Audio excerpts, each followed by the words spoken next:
Thank you. Thank you so much. You know, I have to say though, I appreciate that, but I'm a little on edge this week because I found out this week that an institution that's really near and dear to my heart is going away. You might have read this at the UW School of Communications, maybe closing. You know, I was editor of the school paper out there at the UW many years ago, and I wrote several nasty things about UW President Gerberding, and apparently they carried on that tradition over there. And he had to cut the budget, and tough decision for him. What to cut? The medical school, the engineering, let's see, business, or those little bastards in communications? Tough choice, you know. The students were pretty upset here. I saw, if you saw this picture in the paper, I think we have a close-up here. They showed up at the faculty senate meeting with these things. Look at this. Communications, she just about, you know, got it right. See, had to put that H in there. Communications school means journalists and public rel. Now, I believe that meant public relations anyway. Communications means journalists and public relations. Actually, in my experience, it actually means a lot more Domino's delivery truck drivers. So anyway, I'm sorry about that. They showed up there at the faculty meeting and did that. But if the school goes, I understand, that's where the big question that we have here at Almost Live is where are we going to get our interns? You know, for Almost Live, our slave labor that carries things around here, you know, the people who do our laundry and stuff here. I guess we're going to have to go back to Western and Evergreen, which is, you know, and then, you know, they're nice people. You find the paraphernalia all over the office, and it's just kind of always questioned by the cops. It's just kind of a hassle. Anyway, I guess they figured that, considering the press coverage of the O.J. Simpson case, people thought, what difference does it make if journalists go to school or not? I guess it's just sort of the general consensus there. Anyway, Nordstrom, to put it on the bright side, says if the school closes, they may move their store to that building, you know, if they don't open Pine Street, which is the thing. Nordstrom says the city has to break open Westlake Square. They have to open Pine Street to traffic, or they're out of there. And the city offered a compromise. Can we open it halfway so that people drive halfway up the street and, you know, have to back up and go around? Do they do that? Nordstrom says no. The street has to be all the way open. Not only that, you might have some of these other demands. Only late model luxury sedans are allowed to drive down that block. Now they say they want a retractable roof on their building, you know. They want to move that annoying steel drum band. You know those guys? They're always out in front of the Nordstrom. Those guys have to go play in front of the Bon Marché now. They also want 2 first-round draft choices plus a player to be named later. And I thought one other weird thing, after they open Pine Street, Nordstrom says that they have to close Northeast 74th Street in Bothell, just because. I don't really get that. A little scattered applause for Bothell there, which was good. The other interesting news of the week, someone has been secretly taping the Kingdome workers who are repairing the dome. You probably saw that. Some listening devices were found in the contractor's trailer. Well, we obtained a copy of that tape, and I thought you might like to hear it. We've got a copy of that tape. Jack the bet. I call. What do you got? Pair of aces. Read 'em and weep. 3 jacks. Damn! You gotta take something off again. Hey, I'm taking my glasses off. Glasses don't count. I'm not taking my pants off. That's the way the game works. I'm not taking the pants off. Here we go. Hey, Come on. Here we go. Well, it sounds like, those guys are hard at work. The dome will be done in no time, I'm sure. I have to say, though, it's scary when you find out that people you trust are eavesdropping on you. Of course, I guess it could be worse. It could be a lot scarier, actually. How? Take a look.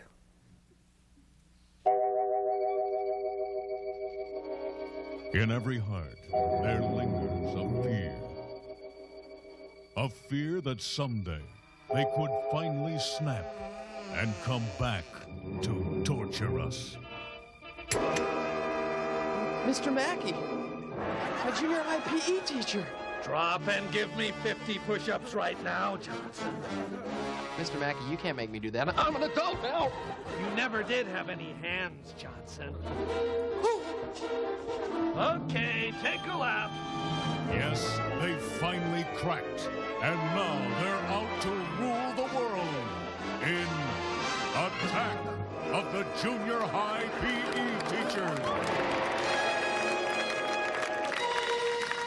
No one is safe from their madness for physical torture. Lift them! Higher! Get your legs up higher! Lift them! Catch the ball. Catch it. They know what causes us terror. Are they dead or what? Nope, that's just how they are. They know our secret fears. Okay, time for a jock strap check. They know our secret dreads. I don't like gymnastics. To the ball!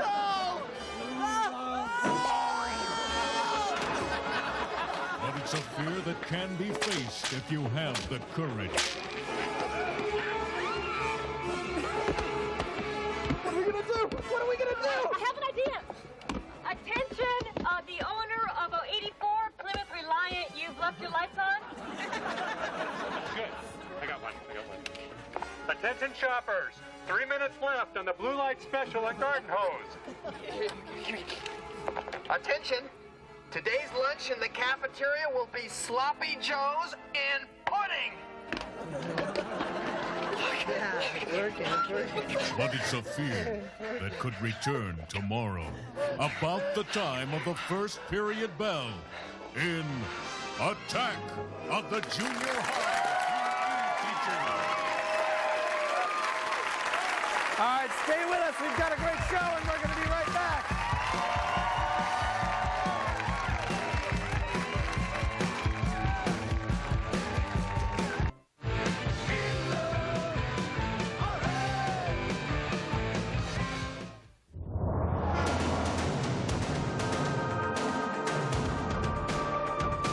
Hey, what do you mean I messed up the whole thing? Just what I said. You arrested the wrong guy. Son of a bitch. The controversial beer everyone's talking about. Now get out of here, you scumbag! Move it. Nice job. Thanks. The blue collar beer that hits as hard as the streets. Listen to me. Listen. Will you listen to me, Charlie? I busted my ass to bring this guy in, and you're gonna let him walk. The beer for actors who get to play cops. NYPD Brew. Warning, product may cause violence, adult language, and brief nudity.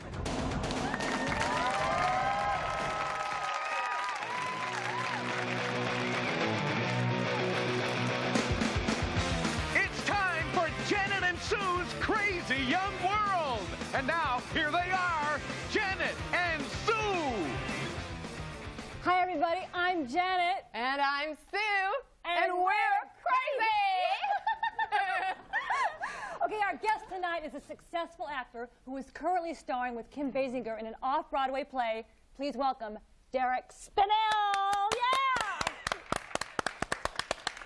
Derek Spinell, what an honor. Thank you. Okay, first of all, do you get nervous before going on stage?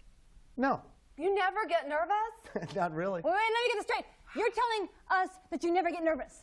Well, no, but you got to remember that as You an never, ever get nervous.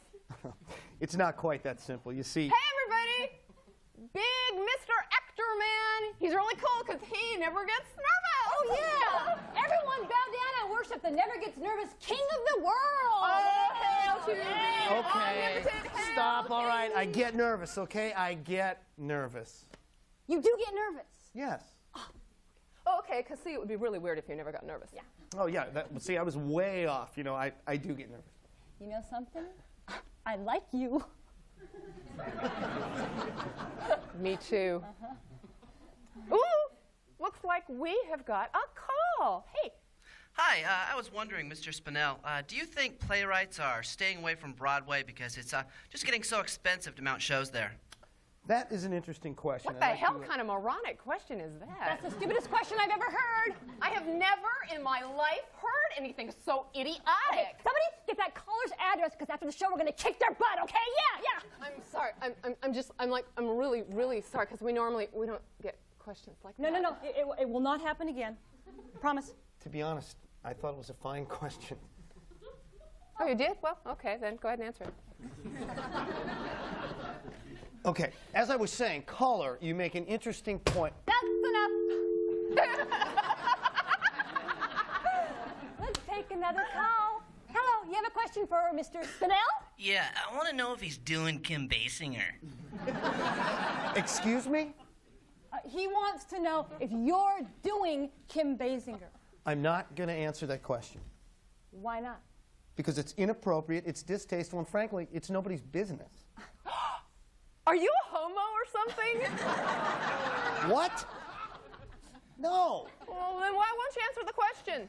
I can't believe that Okay, because the only reason not to answer that question is if you are a homo. Yeah. This is ridiculous. You two are crazy. Yeah. So? You're really crazy. Well, what did you think when you walked into this building? I mean, it's a mental hospital. This is the psycho ward. I thought this was an MTV show. Oh, God. And I suppose you thought I was Tabitha Soren and she's like B.J. Kennedy. No, I know you're not, but I was just wondering. Oh, come on. What about all those like nurses and doctors that are lying in the hallway and they're dead? Yeah. I thought they were weird props, something on the set. No, they're not props. They're dead, and we killed them. You know, it's funny. I looked at my watch, and I got to get going. I got to get uptown. Thanks for having me on the show. You're not going anywhere. The scene you just watched was a fictional reenactment of a true story about a young actor who, hungry for publicity, was lured onto a fake talk show run by lunatics, and in the process was called a homo. Hello, I'm Bernie Schmidt. And without proper representation, what you just saw could happen to you. So if you're an actor, a musician, or any other type of artist, you need protection. You need Bernie Schmidt. Call Bernie Schmidt today. He'll protect you from being called a homo if you go on a talk show that's run by lunatics. Hello. The spokesperson you just saw is insane. But you wouldn't know that unless I told you. So remember that the next time you think someone may be sane. This message brought to you by the Church of Jesus Christ, Latter-day Saints.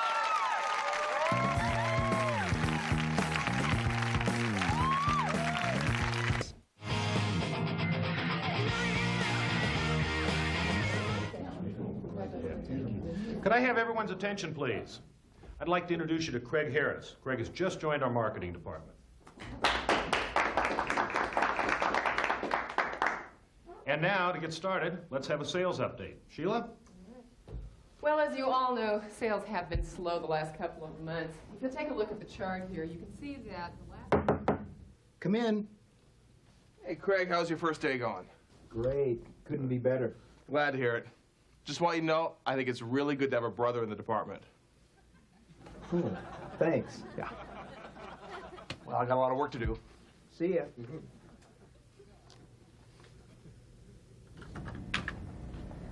Hey, Craig? Yeah. You got a second? Sure. I just wanted you to know that I was very much against apartheid and completely in support of our economic sanctions against South America. South Africa. Exactly. I just wanted you to know where I stood. Okay. Thanks. Okay, see ya. Hey, Craig. Hi. I meant to tell you this morning that there's a black guy who works down in accounting, and I think there's a black woman who works in research, but I can't remember her name. It's like, I don't know, Debbie or Diane or something. Anyway, if it comes to me, I'll let you know. See ya. See ya. Hey, Craig. Yeah. Sheila and I were just talking about that Rodney King thing, you know, and it was so lame. Yeah, you people really got the shaft. You know, if I had been on that jury, believe me, those cops would have been nailed to the wall. You said it. Well, got a meeting. See you, buddy. Yeah, me too. See you later.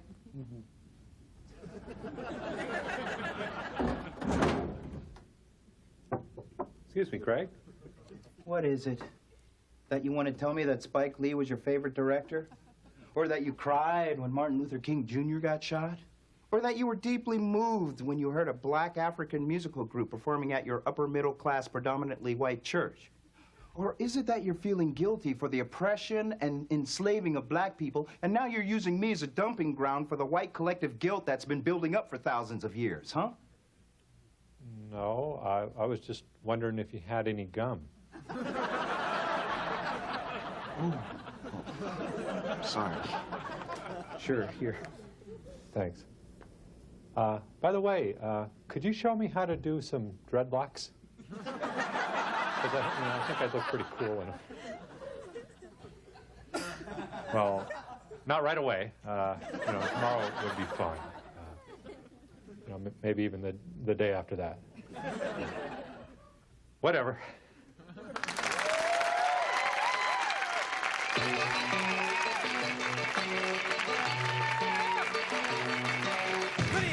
Welcome to the John Report. I'm John. Here's my report. Well, Pearl Jam's new album, Vitalogy, will be out on CD this Tuesday. It's been available on vinyl for the past 2 weeks. A month ago, it was available on 8-track, and last summer, you could get it on 78s.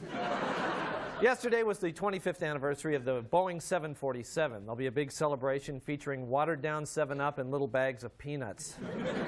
Well, the Cairo TV weather report now has a segment called the Wappler Doppler.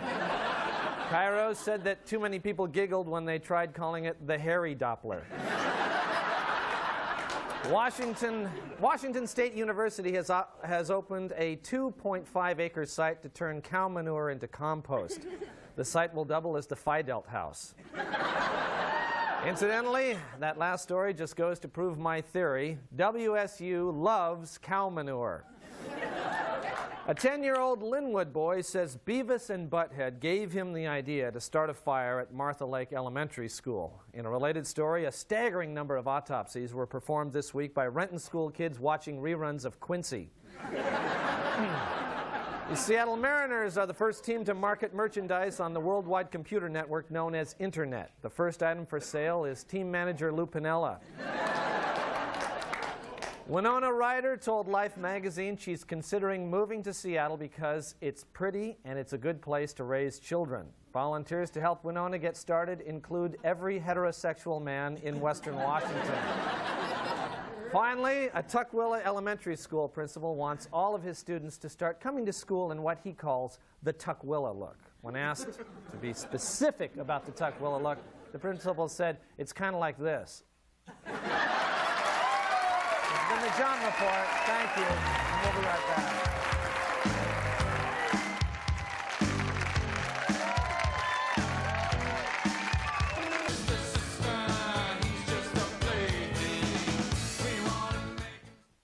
Hi, I'm Bill Staten, the producer of Almost Live. But, I'm also a pretty big Beatles fan. I mean, I wouldn't say like, I'm a Beatle expert or anything, but yeah, I know a lot about the group.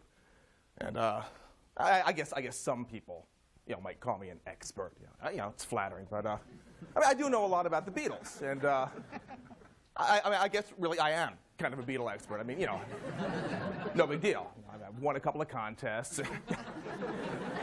Guess I've never really been stumped, on a Beatles question or anything. So anyhow, it's no big deal. I thought the reason I bring this up is because maybe you saw the headline in the paper this week that there's a new Beatles CD coming out, and I just thought that, with this new interest, in the Beatles, that some of you in our studio audience might have some questions about the Beatles that you might want to ask me, as a expert. So anyhow, are there any, Beatles questions? Whatever happened to that guy who killed John Lennon? What? The guy who shot John Lennon. No, when did this happen? 10, 15 years ago now.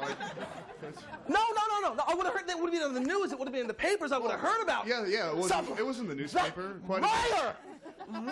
You are a liar! Get out of my studio! Get out! Get out! I will get you out! Come back here! I will kill you! I will kill you! Get out! Okay, well, I guess that's just about all the time we have. I want to say, don't forget, I will be appearing at the Showbox Comedy Club, formerly the Improv, the one down on First Avenue near the market, December 13th through the 18th. Tickets are available through Ticketmaster. Or if you want to call, you can call 628-5000. That's the Showbox number. It's going to be the party of the decade, I assure you. And so I want you all to just come on down there. And if you're from South King County, I'll apologize to you in person. Just every one of you. So I'll see you. Bye-bye. Bye-bye.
Okay.